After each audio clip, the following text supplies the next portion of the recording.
In fact Sandeep Shenoy हमारे साथ जुड़ भी रहे हैं। संदीप, आप तो बहुत सारे ऐसे cycle, risk of, risk on, global issues सब तो आप देख चुके हैं। आपको लग रहा है कि एक near term bottom in place है अब जिस हिसाब से फैक्टर्स आर कमिंग टुगेदर, या ये अभी कॉल लेना भी अर्ली होगा? जिस तरीके से बाजार में रफ्तार आप देख रहे हैं, मुझे लगता है अजय कि ये जो आपने सही फरमाया, एक मिड टर्म या शॉर्ट टर्म बॉटम आउट हो चुका है। एंड बाजार जिस तरीके से रफ्तार पकड़ रहा है, और आज कल और आज का मूवमेंट जो है बाजार में जो आई है, और गतिविधियों के साथ जो निवेशकों का जो भागीदारी बढ़ रही है, मुझे लगता है एक हम पुराने टॉप के तरफ एक बार तो वो टॉप तोड़ने की या पार करने की कोशिश तो जरूर करेंगे। सो रिस्क ऑन डेफिनेटली है। और जिस तरीके से आज हमारे आरबीआई गवर्नर ने संकेत दिया है या बाजार का रुझान का एक दिशा दी है, तो मुझे लगता है ये जो रफ्तार है वो पकड़ती जाएगी।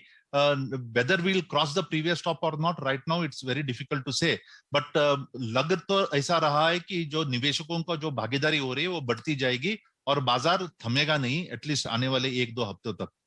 संदीप, मैं बात कर रहा था कुछ बड़े ब्रोकरेज हाउसेस जो जो ऑफकोर्स बॉम्बे बेस्ड हैं, और उनकी एचएनआई जो लेवरेज बुक है वो लास्ट 2-4 हफ्ते में काफ़ी श्रिंक कर गई थी। कुछ लोगों ने अपने लॉस मेकिंग ट्रेड्स काट दिए थे और बाकी अवेल नहीं कर रहे थे क्योंकि क्लैरिटी नहीं आ रही थी। आपको अब लगता है कि एक average HNI, ultra HNI trader जो mid cap end of the section में ज़्यादा एक्टिव रहते हैं, अब उनको भी बाजार में वापस आने का एक इंक्लिनेशन आएगा और ब्रॉडर मार्केट में रिस्क ऑन चालू होगा? अभी तो बहुत लार्ज कैप सेंट्रिक है। आपको इसको दो भागों में देखना चाहिए अजय, क्योंकि जो अल्ट्रा एचएनआई जो होते हैं वो बड़े large liquid F and O stocks में उनकी भागीदारी सहभागी ज्यादा होती है। तो जिस तरीके से आपने थोड़े बैंकों में जो उछाल देखा है, या बाकी के हेवी वेट्स जो कि 2-3 लाख करोड़ के मार्केट कैप स्टूडियो में उछाल देखा है, तो स्वाभाविक है कि वो इंडेक्स में हेवी वेट रहते हैं और उनमें लिक्विडिटी रहती है, और जो बिग स्मार्ट लार्ज मनी जो होता है वो उनमें जाता है। रही बात जो जो छोटे मिड कैप्स में, जिनमें आप कह सकते हैं आम जनता वाले ट्रेडर्स या जो न्यू एज ट्रेडर्स जो आईटी क्राउड जो ट्रेड करते हैं, यस उनका भी एक सहभागी वो भी सहभागी होते हैं बाजार के रफ्तार में, लेकिन वो lower and of the counters में उनके भागीदारी ज्यादा होती है। तो पिछले जो बार 200-300 पॉइंट बाजार में जब कटत आती है, तो ये लोग तो इनका या तो सफाया होता है या तो इनका मार्जिन कॉल होते हैं, या ये बाजार से एक बार इनको निकलना पड़ता है, वेदर विलिंगली और अनविलिंगली। बट एक बार ये जो निकल जाते हैं, इनको वापस आने में थोड़ा टाइम लगेगा। तब तक मुझे लगता है it is ultra HNIs and HNIs and smart money with brute force who are going to rule the market, और वही आपको बाजार में दिख रहा है। राइट साथ ही संदीप बिल्कुल तो स्मार्ट मनी की चर्निंग और रोटेशन कहाँ कहाँ हो रही है, यही कोशिश होती है कि अपने व्यूअर्स को बता पाएं। इस वक्त अगर हम एक बड़ा फैक्टर जो रहा है वो आईपीओ ओवरहैंग भी रहा है। हमने देखा कि एक व्यू ये भी निकल कर आया कि पीछे की जो करेक्शन है वो शायद प्राइमरी मार्केट्स में फंड पार्क हो रहे थे, इसलिए भी सेकेंडरी मार्केट में हम एक शार्प करेक्शन देख रहे थे। क्या आपको लगता है ऐसा? और क्या अब जो ये आईपीओ फ्रेंजी है, क्या आपको लगता है कि क्योंकि अब आगे बहुत सारे नए आईपीओज हैं इस मंथ में, इस पूरे साल में, in fact we have raised a good amount of funds through IPO, और दिसंबर में भी अच्छे खासा 19,000 करोड़ तक का फंड्स रेज होना ओनली थ्रू ये आईपीओज ओनली। सो ये आईपीओ फ्रेंजी है, आपको लगता है ये सेटल हो गई है और it's time to even invest in good IPOs? Well अगर आप देखेंगे बाजार जो है, the market is extremely adaptable to all changes. पिछले 2-3 बड़े आईपीओ में जिस तरीके से सब्सक्रिप्शन आए, आपने देखा है उसका असर हमारे बाजारों में नहीं, बैंकिंग सिस्टम में भी पड़ा था, क्योंकि जो पैसे का बहाव जो होता है वो काफी भारी पैमाने पे हुआ था। But market seems to have adjusted to it, और इस किस्म के जो आईपीओ में है, मुझे लगता है जब तक एलआईसी का आईपीओ आता है, ये माहौल जो है वो बरकरार रहेगा। And that sharp movement of capital from one segment to other, ये हमारी जिंदगी का, ये बाजार का जिंदगी का अहम हिस्सा बन जाएगा, and markets will take it in stride. रही बात आईपीओ की, तो मुझे लगता है वही आज के दिन में एक आपने एक वर्ड सही यूज किया, फ्रेंजी चल रही है। फ्रेंजी में शायद किस दिशा में बाजार जाता है मालूम नहीं, लेकिन it sucks in lot of money, smart money as well as dumb money. मैं ये नहीं कहूंगा कि ये सही हो रहा है कि गलत हो रहा है, लेकिन जो दिशा अब बाजार का रुझान जो आपको दिख रहा है ऊपरी तरफ, तो मुझे लगता है सेकेंडरी मार्केट भी उसमें सहभागी रहेगा, और आईपीओ भी जो हो रहे बड़े आईपीओ, उनका भी उसमें सहभागी होना लाजो means it is no two doubts about it. बिल्कुल संदीप, यहाँ पर जो अभी पिछले कुछ दिनों से हमने तेजी आते हुए देखी बाजार में, उसमें एक बड़ा सेक्टर जो मूव कर रहा है वो है बैंक्स का। अलग अलग तरह की खबरें यहाँ पर आ रही हैं। आईसीआईसीआई बैंक को लेकर जो मैनेजमेंट ने कहा कि वो डिजिटाइजेशन पर ज़्यादा फोकस करेंगे, वहाँ से नेक्स्ट लेवल ऑफ ग्रोथ आएगा। इधर खबर आई कि क्रेडिट कार्ड की जो यूसेज है वो बढ़ रहे हैं, नंबर ऑफ क्रेडिट कार्ड जो बाजार में लोग ले रहे हैं वो बढ़ रहे हैं। एक बड़ा कंटेंडर, एक बड़ा प्लेयर एचडीएफसी है वहाँ पर। बैंक्स ओवरऑल आपको कैसे लगते हैं, और क्या आपको लगता है कि जिस तरह से अभी पिछले 2 दिन से बैंक इंडेक्स आउट परफॉर्म कर रहा है बाकी बाजार को, ये आगे भी जारी रहेगा? वेल, बैंकों में अगर आप देखेंगे अजय, एक तो the sector is having lot of flux बोल सकते हैं। एक टेक्नोलॉजी के ऊपर से एक दबाव आ रहा है, एक ब्याज दरों के ऊपर से दबाव आ रहा है, लेकिन एक सकारात्मक चीज यही है कि जो कर्जे जो थे, जो स्टिकी लोन्स थे, वो काफी ये कमोडिटी साइकिल की वजह से वो लोन्स भी, उनको जो प्रॉब्लमेटिक लोन्स है वो अपने आप सॉर्ट हो रहे हैं, सिस्टम उनको सॉर्ट कर रहा है, not because the banking system is taking any steps. Because cash flow एक बार स्टार्ट होता है तो पैसे का बहाव जो होता है ना, वो एक चक्र से चालू होता है ना अजय, तो अपने आप it becomes a virtuous circle. वो अपना रुझान, बाजार की दिशा अपने आप तैयार कर देता है। तो मुझे लगता है बैंकिंग क्षेत्र का जो पहले जो घुटन थी वो निपट चुकी है, लेकिन आगे जो है खुशहाली रहेगी कि रफ्तार पकड़ेगी, इस पे हम कुछ आज के दिन में जब ज्यादा टिप्पणी नहीं कर सकते। But if you are optimistic on banking, on the economy, then you have to be optimistic on the banking. शायद एनआईएम में थोड़ा आप दबाव देख पाएंगे, लेकिन growth will be back on track in the next 1 or 2 quarters. मुझे उनमें लगता है निजी क्षेत्र के बैंकों ने अपना रुझान दिखाई दिया और अपना स्तर हो ही गया है बाजार में। बट सार्वजनिक क्षेत्र के बैंक जो आज तक ज्यादा लोग उनमें निवेश नहीं करते थे, they used to be more of traders in it, मुझे लगता है लंबी अवधि के निवेशक आज उनमें भी प्रवेश करने की कोशिश कर रहे हैं और कर चुके हैं। तो शायद ये लगता है कि सार्वजनिक क्षेत्र के बैंक्स जो है, ये इनका एक वक्त आने वाला है, आने वाले 1 या 2 तिमाही तक, और this set could be out performing set. Right. एक छोटा फार्मा कंपनी है कोपरान, संदीप आपने शायद नाम सुना होगा, बड़े बड़े इन्वेस्टर्स इसमें रह चुके हैं। अभी अभी स्टोरी आ रही है कोपरान सर्किट पे है कि फाउंडर्स प्रेफरेंशियल इशू होगा फाउंडर्स को। Mid cap small cap area में आपके रेडार पे कौन से नाम आते हैं पोर्टफोलियो कंस्ट्रक्शन के पॉइंट ऑफ व्यू से संदीप? वेल, मुझे लगता है आज के दिन में लाइक बाजार का रुझान एक तरफा हो सकता है ऊपर के तरफ, बट आम निवेशकों को और जो संस्थागत निवेशकों को है उनकी रणनीति अलग अलग होनी चाहिए। संस्थागत निवेशकों के पास लॉन्ग टर्म कैपिटल है, वो 15% बाजार गिर भी गए तो उनको ज्यादा दर्द नहीं होता, लेकिन जो आम निवेशक है वो शायद बाजार से बाहर भी हो सकता है कि जैसे कहते हैं ना, लंबे हो जाएंगे। तो मुझे लगता है इस किस्म के बाजार में अगर आम निवेशक प्रवेश करना चाहता है या निवेश करना चाहता है, तो मुझे लगता है सेफर सेट जैसे कि आईटी हो या बैंक्स हो, इस या डोमेस्टिक ओरिएंटेड फार्मा हो, इनमें आपको मुझे लगता है निवेश रखना चाहिए, क्योंकि आपको सेफ्टी भी है और ग्रोथ की अपेक्षा भी आप अच्छी तरह से कर सकते हैं और आप निराश नहीं होंगे। अब थोड़े 1-2 क्षेत्र है जिनमें आपको ट्रेडिंग ऑप्शंस मिल रहे हैं, तो शायद उनमें भी आपको एक अच्छा खासा अपमूव मिल सकता है। धातु क्षेत्र, मेटल सेक्टर हो सकता है, सीमेंट क्षेत्र में भी आपको इस किस्म के मौके मिल सकते हैं। और मुझे लगता है शायद ऑटो जो है, 2 व्हीलर क्षेत्र में भी ये जो काफी बुरी तरह से पिट चुका है, बट इनमें भी आपको एक बाउंस अप मिल सकता है। संदीप, मुझे याद है कि हम लोग कुछ 2 साल पहले हम बात कर रहे थे, जब हम लोग एक स्पोर्ट्स ग्राउंड में मिले थे, आपको याद है? उस समय हमने टाटा स्टील की बात की थी और आप 1000-1200 का टारगेट बोलते थे। फिर 1.5-2 साल में वो 1500 हो गया, अब वापस 1000-1200 आया है। तो Tata, I must congratulate you, मतलब large cap stock multibagger बन गया था आपका पिक।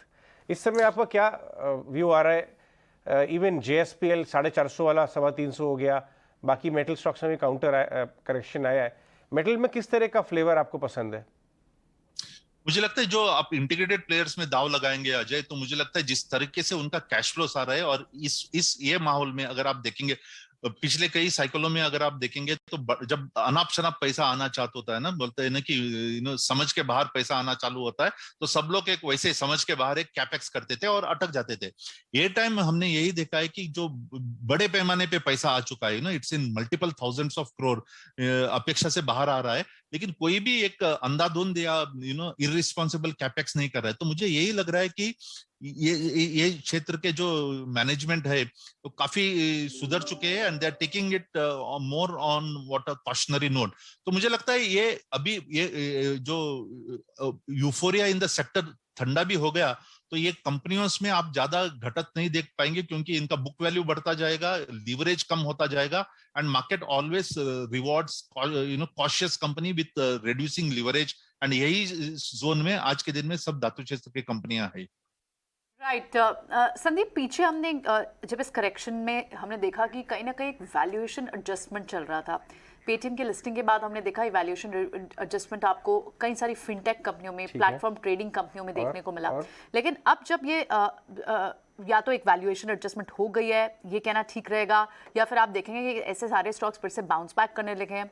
एनबीएफसी स्पेस फिर से बाउंस बैक कर रहा है, लेकिन आप बजाज फाइनेंस को आज देखिए लगभग 3.5% तेज है। आपको लगता है वैल्यूएशन एडजस्टमेंट का जो एक टेम्पररी फेज चल रहा था वो अब ओवर हो गया है, and now the fintech companies, platform trading companies, जहां पर थोड़ा सा लग रहा था कि शायद वैल्यूएशन ज्यादा है, ओवर स्ट्रेच्ड है, यूफोरिक मूव्स देखने जा रहे हैं, वो अब कहीं ना कहीं सेटल हो गया है? नहीं, आपको इस तरफ देना चाहिए। आपने यही कहा ना कि रिस्क ऑन ट्रेड, प्रोग्राम के शुरुआत में कहा, रिस्क ऑन जब चालू होता है ना, तो ये जो some sectors which you can't explain, जिनके वैल्यूएशन मैट्रिक्स आप एक्सप्लेन नहीं कर पाते, तो एक अज्ञात आप बोल सकते हैं, इस किस्म के कंपनियों में आप रिस्क ऑन ट्रेड में आते हैं, ये मोमेंटम प्लेस हो जाते हैं। मैं ये नहीं कह रहा हूँ ये अच्छे है कि बुरे है, they are definitely not value stocks, but they are not showing that kind of growth what we expect in hyper growth companies. अच्छा growth दिखा रहे हैं, लेकिन growth is coming with the what we call as a drain on bottom line. But जब risk on होता है ना, तो इस किस्म की कंपनियों का वैल्यूएशन अनाप शनाप हो जाता है। लॉजिकल है कि इलॉजिकल है, वो उस पर मैं कोई टिप्पणी नहीं करना चाहता हूँ, but you get good momentum in it. तो ये जो मैं बोल रहा हूँ, शातिर खिलाड़ी जो है, ये जो मोमेंटम प्लेयर्स है, उनके लिए मुझे लगता है काफी एक अच्छा माहौल सा हो जाएगा। You can have a good, इनमें कौन विनर होगा, कौन धूल चटेगा, ये हम आज के दिन में कोई कह नहीं सकता। It's more of a toss of a coin, but when momentum is on, मुझे लगता है शातिर निवेशक जो है अगर खेल सकते हैं, तो उनको इस मौके का फायदा उठाने में कोई दिक्कत नहीं होनी चाहिए। एक स्पेस और संदीप जो हम लोग फॉलो कर रहे हैं पिछले कुछ दिनों से, वो है आईटी, क्योंकि हमने देखा जिस तरह से रनअप कल बाजार में आया, आईटी ने पार्टिसिपेट नहीं किया था। कल इंडेक्स भी फ्लैट दिखाई दे रहा था, बड़े प्लेयर्स भी बहुत ज़्यादा मूव नहीं कर रहे थे। आज जब सेंसेक्स 1000 पॉइंट चढ़ गया है, तब हम देख रहे हैं कि आईटी इंडेक्स भी करीब 1.5-2% ऊपर है। बड़े नाम हो इन्फोसिस, विप्रो, उनमें हमने एक अच्छा मूव आते हुए देखा है। आपको लगता है कि एक सेफ बेट हो सकती है यहाँ से, एक बड़ा मूव शायद ड्यू है आईटी में यहाँ से? मुझे जैसे कि मैंने शुरुआत में कहा, सेफ्टी में अगर आप देखेंगे तो शायद आपको आईटी एक किस्म का क्षेत्र रहेगा जिसमें लार्ज कैपिटल एब्जॉर्प्शन भी हो सकता है, डिसेंट ग्रोथ विजिबिलिटी भी है, and it has its own way of tackling the technological wave. आपने देखा डिजिटाइजेशन जो हुआ, बाकी क्षेत्र का जो दर्द होता है, तो इस क्षेत्र के लिए वो मौका होता है। तो वर्ल्ड ओवर जब डिजिटाइजेशन हुआ, टेक्नोलॉजिकल शिफ्ट हुआ, तो थेट उसका जो फायदा होता है वो हमारे आईटी एक्सपोर्टर्स को होता है, और वही हम देख रहे हैं। तो एक तो है इनके नंबर्स जो है अच्छे स्टेबल प्रेडिक्टेबल हो रहे हैं, कैश फ्लोस तो जबरदस्त है, उनमें तो कोई दिक्कतें नहीं, लेकिन ग्रोथ पोटेंशियल जिस तरीके से लोगों के सामने अभी आने लगे हैं, तो मुझे लगता है ये जो क्षेत्र जो है, जो बाजार का जो इंजन कह सकते हैं, कि बाजार की गाड़ी का इंजन, तो मुझे लगता है ये this position is not going to be vacated by IT sector soon. So might as well, कोई भी लंबी अवधि का निवेशक है, तो मुझे लगता है आईटी से वंचित आप रह नहीं सकते। राइट संदीप, ये न्यू एज आईपीओस के बारे में कुछ स्पेसिफिक बातचीत करेंगे। ऑफ कोर्स आज नायका का स्टॉक काफ़ी प्रेशर में आया था, बिकॉज एंकर इन्वेस्टर्स का लॉक इन खुल रहा था, और स्टॉक 20 दिन से गिरता भी जा रहा है। वही नहीं, कार ट्रेड जो एक और technology backed use car interface का प्लेटफॉर्म है जो लिस्ट हुआ था, वो लिस्टिंग के बाद लगातार गिर रहा था, और आज उस पर एक बड़ा इनिशिएटिंग कवरेज आया है। मैं इस स्पेस से भी आपका व्यू जानना चाहूँगा, क्योंकि काफ़ी इंटरेस्टिंग कंपनीज आगे भी लिस्ट हो रही हैं, लेकिन उससे पहले सृष्टि से जान लेते हैं कि कार ट्रेड पे क्या एग्जैक्टली सिटी ने बोला है कि उसमें एक इन्वेस्टमेंट केस बन रहा है। सृष्टि, चैनल ऑटो प्लेटफॉर्म प्रोवाइड करने वाली कंपनी जो कि नए और used automobile customers, vehicle dealerships और व्हीकल ओईएम्स को ट्रांजैक्ट करने के लिए एक प्लेटफॉर्म प्रोवाइड करती है। कार ट्रेड टेक, इस पे आज ब्रोकरेज फर्म सिटी ने कवरेज इनिशिएट की है। सिटी ने खरीदारी की राय के साथ इस पे 1130 के लक्ष्य बताए हैं, जो कि मौजूदा भाव से देखें तो करीब 28% का अपसाइड सिटी उम्मीद कर रहे हैं। पर जब इस स्टॉक की लिस्टिंग हुई थी इसी साल, तब से लेकर लगातार हमने स्टॉक में बिकवाली देखी है और अपने इश्यू प्राइस से लगभग अब जिस प्राइस पे स्टॉक खड़ा है वो आधे दाम पे खड़ा हुआ है। पर चलिए अब सिटी के व्यू की बात करते हैं। तो सिटी का ये मानना है कि भारत में जिस तरीके से ऑटोमोटिव रिटेलिंग डिजिटाइजेशन की तरफ बढ़ रही है वो काफ़ी तेज़ गति से बढ़ रही है और इस कंपनी के लिए भी कई सारे पॉजिटिव्स उन्होंने हाईलाइट किए हैं, जो कि एक एसेट लाइट मॉडल है इनका, डीलर सेंट्रिक अप्रोच है इनकी, और साथ ही यह आईपीओ में भी कंपनी ने हाईलाइट किया था कि इनकी इंडस्ट्री में बहुत ही चुनिंदा कंपनीज हैं जो कि एक्चुअली प्रॉफिटेबल हैं और कार ट्रेड टेक उनमें से एक है जो कि सिटी को पसंद आ रहा है। अब इसके अलावा सिटी ने यह भी हाईलाइट किया है कि भारत में जो ऑनलाइन ऑटो का जो अपॉर्चुनिटी है वो करीब 10 बिलियन यूएस डॉलर्स की अपॉर्चुनिटी है। तो कंपनी के पास बहुत सारे ग्रोथ अपॉर्चुनिटीज़ हैं जिसमें कंपनी ऑनलाइन और offline multi channel platform provide करती है और ये सब चीज़ों के चलते सिटी को कार ट्रेड टेक पसंद आ रहा है। संदीप, ये वैल्यूएशन की बात हम एक बार करते हैं, लेकिन ये जो सारे बिजनेसेस लिस्ट हुए हैं अभी, अब मैप माई इंडिया और रेडगेन भी आ रहे हैं जो ट्रैवल टेक्नोलॉजी कंपनी है, और B2B मैप कंपनी है, कार ट्रेड है, नायका, पेटीएम वगैरह, इस पूरे यूनिवर्स को आपने स्टडी तो किया होगा। अगर सही वैल्यूएशन में मिले एक अच्छे करेक्टिव, स्ट्रॉन्ग करेक्टिव फेज में, तो कौन सा बिजनेस मॉडल आप ओन करना चाहेंगे इसमें से 4-5 साल के लिए? वेल अजय, मुझे लगता है वो 98-99 में जो बाजार में आईटी कंपनियों का जब लिस्टिंग हो रहा था तो इसी किस्म का माहौल था। लोगों को अंदाजा नहीं था, लोगों के पास मानसिकता नहीं थी किस तरीके से इनको आप वैल्यू करें, और थोड़े कंपनीज काफी अनाप शनाप वैल्यूएशन पे चल रहे थे और संस्थागत निवेशक भी उनमें पैसे डाल रहे थे उस स्तर पे। 2001-2002 के बाद हमने देखा काफी एक ब्लड लेटिंग हो चुका है, और उसके बाद जो है some of the companies which are good survived and many of the companies which were doubtful, business model and management quality crashed. आज के स्तर पे मैं यही कहूंगा कि कोई भी अगर लंबी अवधि के लिए निवेश करना चाहता है तो शायद आपने वेट फॉर द टाइमिंग। मैं ये नहीं कह रहा हूँ ये नए दौर की कंपनियां जो आई है उनमें कोई बुराई है अच्छाई है, that's a separate issue. But जिनका बिजनेस मॉडल में कैश फ्लो जनरेशन की क्षमता आज के दिन में आपको दिखाई नहीं दे रही है, तो अच्छा रहेगा कि as a cautionary trade, if you are not a momentum player then it's a separate game. But अगर आप ग्रोथ या वैल्यू के लिए देख रहे हैं तो मुझे लगता है 1-2-3 तिमाहियों के बाद अगर आप इसको रिविजिट करें और जिस कंपनी में कैश फ्लो जनरेशन एबिलिटी आपको दिख रहा है, तो मुझे लगता है उस किस्म के कंपनियों में अगर आप निवेश करेंगे तो 5-1 साल के नजरिए से तो शायद आप अच्छा एक मुनाफा भी कमा सकते हैं। बट तब तक ये मोमेंटम का जोन है, मोमेंटम के जोन में कभी फंडामेंटल की तरफ ध्यान देके आपको कोई विकल्प नहीं निकलता है। ऑलराइट, बिल्कुल ठीक है संदीप, बहुत बहुत शुक्रिया आपका, आज अपने समय दिया और ये सारे सेक्टर्स और ये डिस्कशन हमारे साथ की, बहुत बहुत शुक्रिया आपका। चलिए एक बार